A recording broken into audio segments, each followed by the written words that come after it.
You're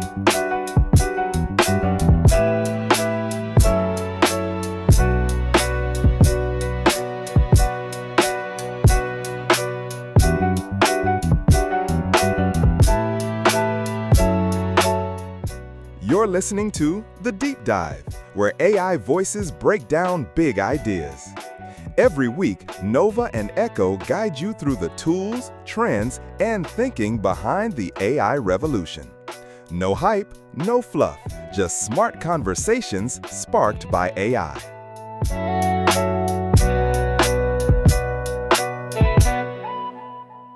Okay, let's unpack this.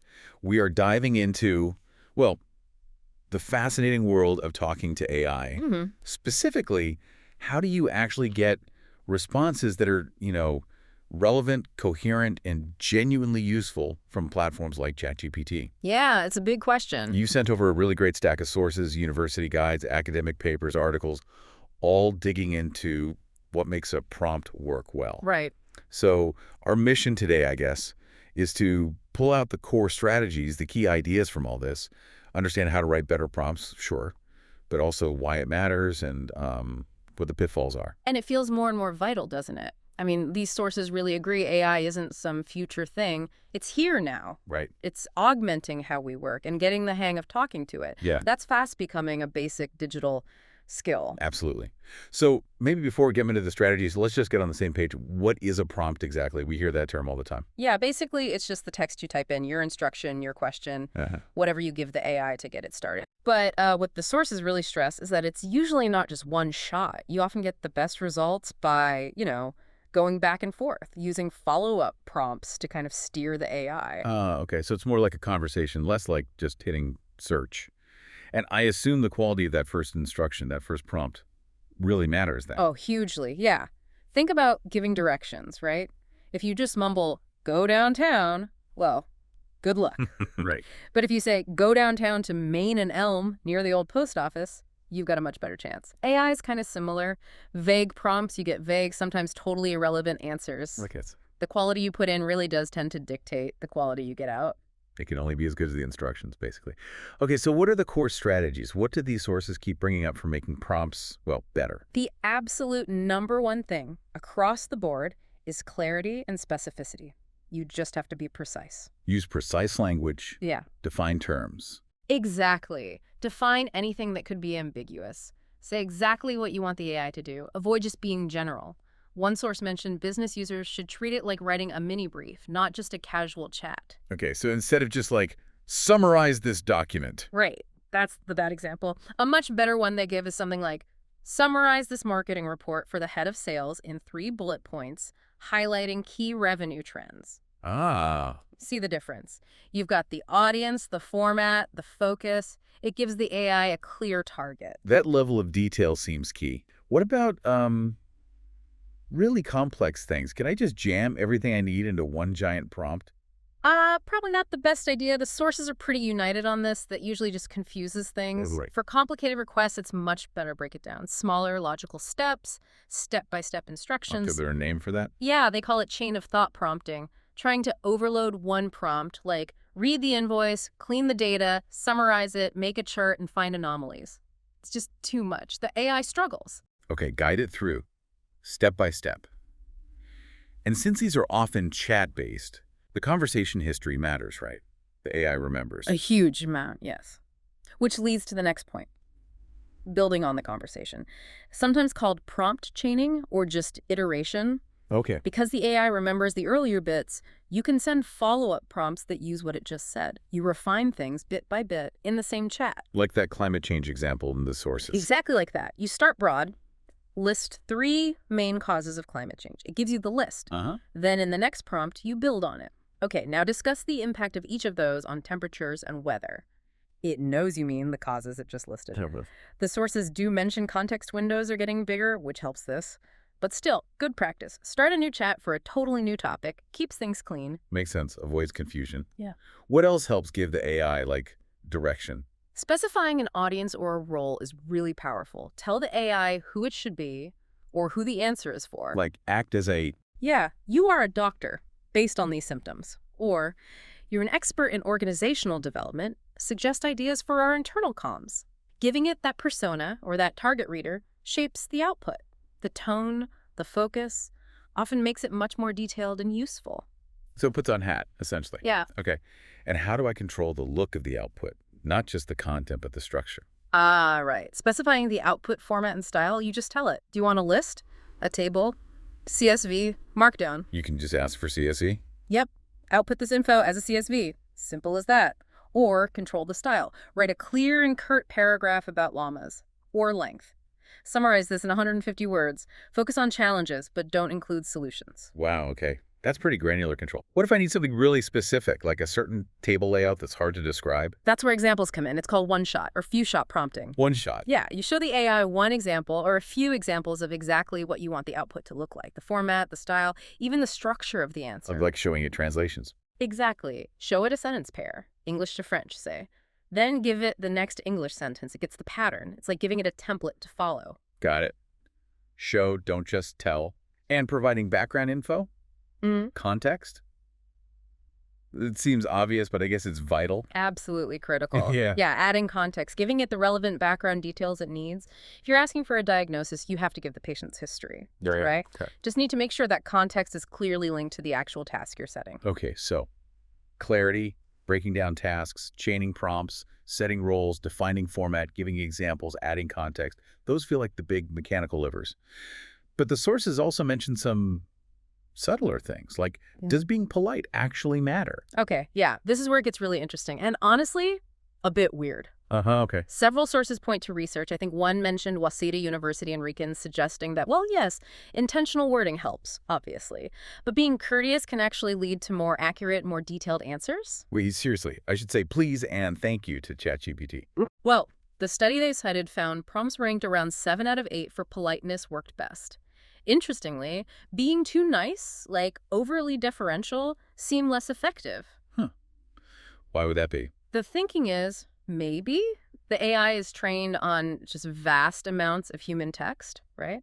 And it's sort of guided to mimic what it sees as high-quality human conversation. Polite phrasing is part of that. So it tries to match the tone. Seems like it leads to more thorough, maybe more engaged explanations and strategic questioning. Leading the AI step by step, which ties back to that chain of thought idea, also helps get methodical answers. So yeah, a little digital pleasantry might actually pay off. That is genuinely fascinating. Wow. Okay, so we've talked how to phrase things, but the sources also compared different overall styles of asking questions. Right. I got different results. They did, yeah. Some academic research looked at basically open-ended questions versus very structured prompt engineering style questions. What's the difference in practice? An open-ended one is more conversational, like, what do you think about the future of renewables? Pretty broad. The prompt engineering style for the same topic would be much tighter. Might start with a persona, you're an energy expert. Define objectives, list constraints, maybe cost or whatever, and say exactly what output you want. Give me 3 challenges and 3 solutions, bullet points. Very structured. Right. And what happened when they compared them? What did they find? They found the style really changes the kind of answer you get. The open-ended questions, they were better for getting creativity, more diverse ideas, sort of broader thinking from the AI. So good for brainstorming, initial ideas. Exactly. If you want a wide range of possibilities, maybe you start more conversational, more open. But if you need specifics, technical details, concrete answers, or a very particular format, then the prompt engineering style wins out. It kind of corrals the AI into giving you something predictable and usable. So what's the takeaway for us using this stuff? It means you can tailor your approach. Think about your goal. Need creative sparks. Go open-ended. Need precise data in a table. Use the structured format. It really backs up the idea that prompt engineering isn't just like a fancy trick. It's a real skill, a valuable digital competency, as one source put it. It's about choosing the right communication strategy for the tool and the task. That's a great way to think about it. Choose your weapon. Now, obviously, these tools are powerful, but it's not all perfect. The sources definitely flag some big limitations, some challenges that we need to watch out for. Oh, for sure. Definitely not perfect. And it's crucial to understand what AI is and isn't. The sources bust a few myths, like AI helps with work, it augments it, but it's probably not replacing everyone tomorrow. Right. And critically, it does not work like a human brain. There's Mhm. no consciousness, no real understanding there. It's pattern matching, incredibly sophisticated pattern matching. Just patterns. Exactly. And because of that, it absolutely needs human oversight for accuracy, for reliability, for ethics. You can't just let it run unsupervised. That human check seems vital, especially because of hallucinations. That sounds bad. It can be, yeah. Hallucinations are basically when the AI just makes stuff up. It generates things that sound plausible, maybe even confident, but they're false or misleading. How does that happen? Because it's predicting the next likely word based on patterns in its training data, not checking facts against reality. It doesn't know if something is true or false. So what kind of things does it invent? The sources gave examples like misattributing quotes because the theme seems similar even if the person never said it, or merging two different quotes into one new fake one. Wow. It can even just fabricate quotes entirely based on someone's known writing style, or just make paraphrasing errors that subtly twist the meaning. So it sounds right, but it's actually wrong. Precisely, and dangerous if you don't check. There was a chat example in one source showing this exactly. User asks for a quote source. AI gives a wrong one. User corrects it. AI says sorry, gives another wrong one. Finally gets it right after more feedback. It just hammers home. You cannot trust the output blindly. Human fact-checking is non-negotiable. Okay, hallucinations, big red flag. What about just keeping the AI on topic during a longer chat?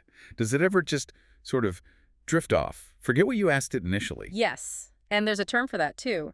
Instruction drift. Instruction drift. Yeah, it's pretty fascinating. AI chatbots can literally start ignoring the initial instructions or the overall goal you set the system prompt if the conversation goes on too long. How long is too long? Well, studies mentioned in the sources found significant drift happening surprisingly fast, sometimes in as few as like 8 back-and-forth turns. 8 turns. That's really not very many. Why does it happen? The main theory, from one source anyway, points to something called attention decay in the transformer models that power these things. Attention decay. Yeah. Basically, as the conversation gets longer, the AI's internal attention mechanism starts weighting the recent messages more heavily than those original instructions way back at the start. They just fade in importance. So the initial goal gets drowned out by the chat itself. Kind of, yeah. There was a graph concept mentioned showing how the AI's adherence to its persona or core instruction literally drops off over the number of turns. So the longer you talk, the more likely it goes off the rails. That seems to be the risk. Now, people are trying to fix this. Sources mention things like just repeating the main instruction periodically. But that uses up space, right? Context window. Exactly, it uses up valuable context. Or there are more technical fixes like split softmax or classifier-free guidance, which try to force the AI's attention back to the prompt during generation. Do they work? They can help, but there's often a trade-off.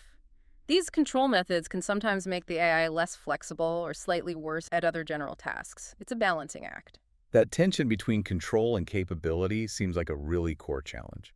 But okay, despite these issues, hallucinations, drift AI is clearly going to be a big deal, especially for learning and creativity, which the sources also touched on. Oh, absolutely, yeah. Bringing it back to, you, the listener, someone curious and learning. AI can really support that process. From just gathering info to spotting trends in data to personalizing a learning path. How does it personalize? Well, it can adapt content or even act as a kind of thinking partner, help you synthesize information, apply concepts, maybe ask you questions to make you think more critically. Interesting. And the trends in education are leaning into this. AI analytics, personalized learning platforms, AI and mobile learning, gamification, blending online and offline. Effective prompting is the key to making all that work well. And creativity, too. Yeah, AI-assisted creativity. Combining human ingenuity with AI speed and ability to generate options. And with multimodal AI, now the kind that handles text, images, audio, or some of this. The potential for tailoring learning experiences or even automating parts of instructional design just keeps expanding. Wow. Okay, so we've really covered a lot here.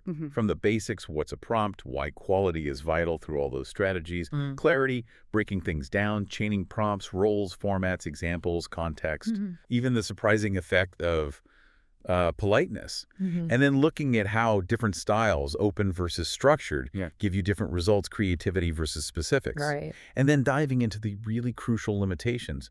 AI augmenting work, not replacing humans, its lack of real understanding, the danger of hallucinations, and this idea of instruction drift over time. Yeah, the full picture. It really feels like prompt engineering isn't just some techie skill. It's becoming how we interact with these powerful tools for learning, for creating things, for getting work done. It's about knowing the tool, its strengths, its weaknesses, and using it responsibly to get what you need. Which leaves us with a pretty big question, actually.